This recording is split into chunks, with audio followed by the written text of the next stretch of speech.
It's such a pretty sight.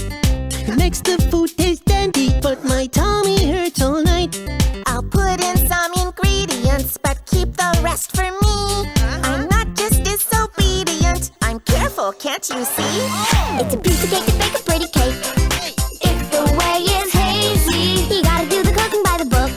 You know you can't be lazy, never use a messy recipe. The cake will end up crazy if you do the cooking by the book.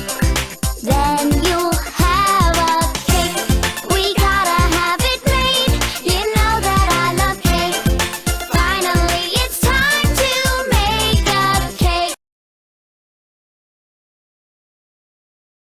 Hi, welcome to the Sizzling Systems cooking show. Today we'll be cooking the nervous system. This is one of our most complex recipes with many components, but we have our pro chefs, Chef Kaitlin, Chef Nina, and Chef Destiny, and Chef Jasmin to break it down for you. With all of the ingredients used in this recipe, it's easiest to break it up into two groups, the central nervous system, or CNS, and the peripheral nervous system, or PNS. The central nervous system is the forefront of the dish, consisting of the brain and the spinal cord. First, let's focus on the brain. The brain is considered to be the control center of the body because of its computer-like abilities. It stores, sorts, and displays all of the information detected from our surrounding and internal and external environments. Excluding some reflexes, the brain essentially controls all bodily functions from chopping to stirring to eating to digesting. Come on, think.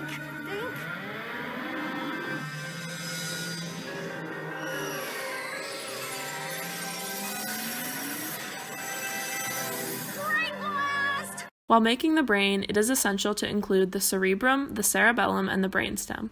The cerebrum is the largest part of the brain, controlling speech, memory, conscious action, thoughts, senses, and so much more. Because it has so many different jobs to do, it organizes itself into 4 lobes. The frontal lobe takes over voluntary movement, speech, and organization, along with some other tasks. The parietal lobe processes sensory information from some of the sensory organs that we will make later, as well as providing the body with spatial awareness. The temporal lobe processes auditory information and helps with speech, and the occipital lobe processes visual information. We know it seems daunting with so many ingredients and steps, but the main idea is that the cerebrum controls and processes much of the information and functions of our body. Moving along to cerebellum, a smaller component of the brain, we need to make sure to include balance and coordination and also muscle tone. To finish off the brain, there is a brainstem with multiple nerve paths connecting to different parts of the brain and spinal cord. Now we can set the brain aside as it cooks to focus on the spinal cord. The spinal cord works as train tracks for information from the outer or inner environments to travel to the brain. The spinal cord connects to the brain through the brainstem, and connects to outer areas through nerve cells, and brings the information to and from these various connections. Sometimes, though, the spinal cord doesn't bring the information to the brain, but still causes a response in the body. These are reflexes. For example, when you are cooking and you accidentally touch the hot pan, the immediate response to drop the pan and pull your hand away is a reflex. Before your brain even has the time to process that the object is hot, the spinal cord responds and prevents you from getting burned even more. The spinal cord has 4 segments: the cervical, thoracic, lumbar, and sacral segments. Each segment signals to and from the various parts of the body, moving down the body from cervical to thoracic to lumbar to sacral. The whole spinal cord is made of gray matter, which are nerve cell bodies, and white matter, which are nerve fibers. Throughout the entire central nervous system are millions of neurons. Neurons process and transmit information throughout the body by conducting nerve impulses. And that, my friends, is the basis of our central nervous system. In the next section of our dish, we have the peripheral nervous system. The peripheral nervous system is a network of nerves where messages are transmitted to and from the CNS. It is made of nerve fibers that exit the brainstem and spinal cord, as well as cranial nerves. Nerves receive sensory information from the surrounding environment or from within the body, interprets this information, and helps regulate bodily processes. In order for us to create this dish, we need to be able to sense it first. This means that you need to add the eyes, ears, tongue, nose, and skin. All of the sensory organs stimulate muscles and glands, which help them communicate with nerves and other parts of the body. The eyes are for sight, so you can see all of the delicious food cooking. When we look at what we are cooking, the light goes through the cornea, the outermost part of the eye, to the retina, where it can then be detected by rods and cones. Then the photoreceptors send light and images to the optic nerve, which then go to the occipital lobe of the brain to be interpreted, so you can finally see our dish. Have you ever seen food so good, like an ice cream sundae or a cheesy slice of pizza, and your mouth just starts watering? That is because your brain receives the information from your eyes through nerves and gets ready to eat by keeping your mouth wet. Up next, the ears are for hearing, balance, and head position so you can hear your food sizzle. The ears work by sound waves entering the outer ear and going through your ear canal to the middle ear. The canal sends the waves to your eardrum, making it vibrate. The vibrations are passed to the hammer, which causes the anvil to vibrate. The anvil passes these vibrations to the stirrup, which passes them to the inner ear, specifically the cochlea. Inside the cochlea, there is a vestibular system formed by 3 semicircular canals which are responsible for the sense of balance and spatial orientation. The movement of small hair cells in the inner ear sends electrical signals to the brain that are interpreted as motion and acceleration. The brain processes the information from the ear and lets us distinguish between different types of sounds, like the simmer of your delicious meal or that pesky smoke alarm.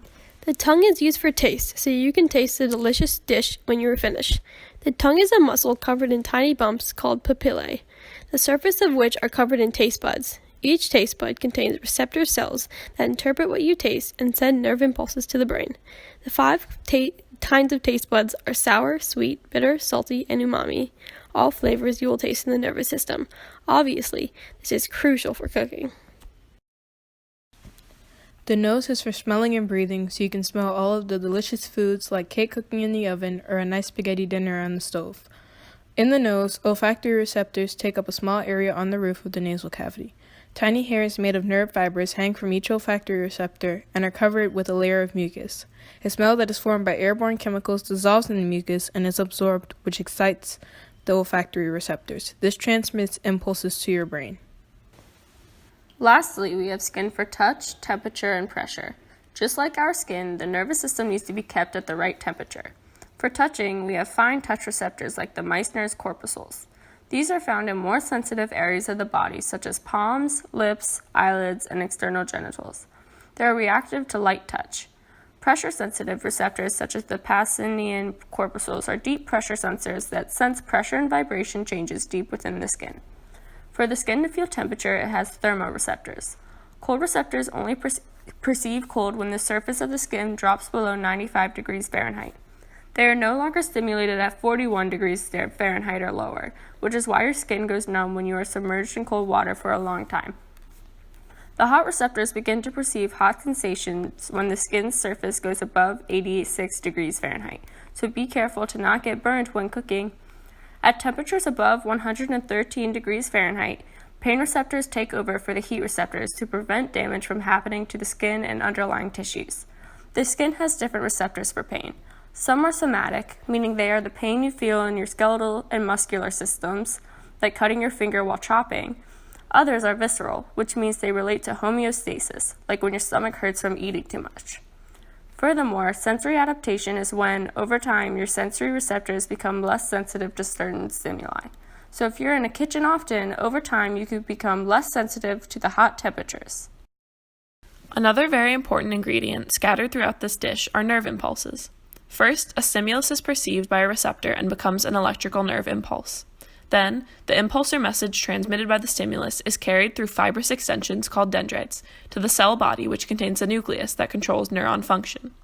The impulse travels through the cell body and moves through the axon to the end brush, which is a collection of fibers at the end of the axon. When the impulse reaches this point, it triggers a release of neurotransmitters that travel through the synapse, which is the gap between the axon of one neuron and the dendrites of another neuron, and then travel through the next neuron. Impulses move along neural pathways as ions move across each neural cell's membrane, creating energy that causes the impulses to move. Eventually, the impulse will reach the central nervous system, where a response to the stimulus is selected. It can be selected consciously or unconsciously, like a reflex.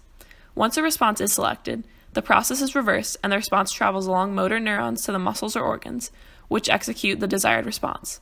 Sensory neurons are what receive and carry impulses to the spinal cord and brain from the organs. In order to correctly prepare for the nervous system, you must also understand how it works with other systems in the body. The skeletal system, a dish we've cooked before, provides calcium needed for brain function, serves as protection for the brain, sends information about body position via sensory receptors in the joints and has vertebrae that protect the spinal cord. The brain controls the muscles which keep the bones in position.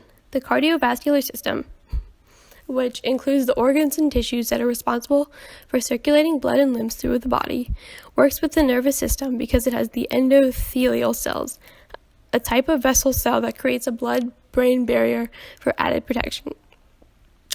It also has baroreceptors, receptors that detect changes in pressure, which send information about blood pressure to the brain and allows for the cerebrospinal fluid to drain into the venous blood. The brain also regulates heart rate and blood pressure, another delicious system that works with the nervous system and the digestive system. The digestive system creates the ingredients for some of the neurotransmitters and delivers sensory information to the brain. The nervous system controls parts of the digestive tract, the behavior of drinking and eating, and the muscles that are needed for eating and excretion. The dish is not only cooked for humans, but many other animals have similarities to the nervous system as well. The cichlid fish use the same part of the brain to control social behaviors, produce the same emotional hormones, have similar effects of attention, and have oxytocin, which are homologous oxytocin, the hormone of love. The archerfish also have inhibition to return, meaning they take less time when searching an area they have already been to, something noticed in human behavior as well, indicating similarities in the midbrain and superior colloculus, which is actually more developed in the archerfish. But don't worry, you will be sure to return to this recipe after trying it. Up next, the human nervous system is also related to birds in that the areas used for high cognition, such as long-term memory and problem-solving, are similar in their connections to other parts of the brain. Birds also have hub nodes with very dense connection to other parts of the brain indicating similar function. Lastly, frogs and humans, both are classified as vertebrates, have spines and nerves, and develop senses of hearing, sight, and smell. We have to be really careful when cooking the nervous system because if something goes wrong, then we can have some pretty serious diseases. For example, cerebral palsy is a disorder involving difficulty in movement, stiffness in muscles, and poor coordination, as well as sensitivity in the senses as a result of damage or unusual development in the brain. Cerebral palsy usually occurs during pregnancy or childbirth, where there is structural damage to white matter, or the areas of the central nervous system that consist of nerve tracts where messages are transmitted. In addition to cerebral palsy, cooking mishaps can lead to spina bifida, a disorder where the spine and spinal cord abnormally develop. This is called a neural tube defect, which is a defect in the part of the embryo that develops into the central nervous system. Severe cases include multiple openings in the spine as the membrane and spinal cord protrude and create a fluid sac on the back of a baby at birth, exposing their nerves. This can cause them to be paralyzed from the defect down or have other various difficulties. Unfortunately, damages to the nervous system can also lead to ALS, or Lou Gehrig's disease. This is a neurological disease or motor neuron disease which progressively slows the responses of neurons that control voluntary muscle movement. Motor neurons eventually stop functioning, so the brain can no longer communicate with these nerve endings to the muscles to do their jobs. So just be careful to follow the recipe exactly. Well, that was upsetting, so let's move along and get into some fun facts. Axons, which are fibers projecting from the arms of neurons, transmit electrical signals at a rate of 2,500 signals per second. To be extra confusing, the right side of the brain controls the left side of the body, and the left side of the brain controls the right side of the body. This one is really wild. After abdominal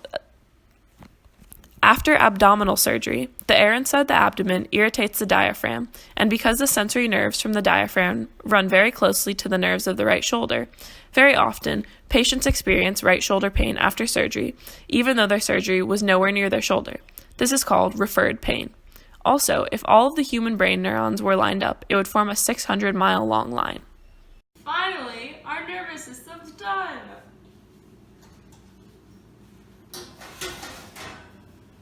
Woo! Thank you for watching the Sizzling Systems cooking show. We hope you enjoyed. See you next time.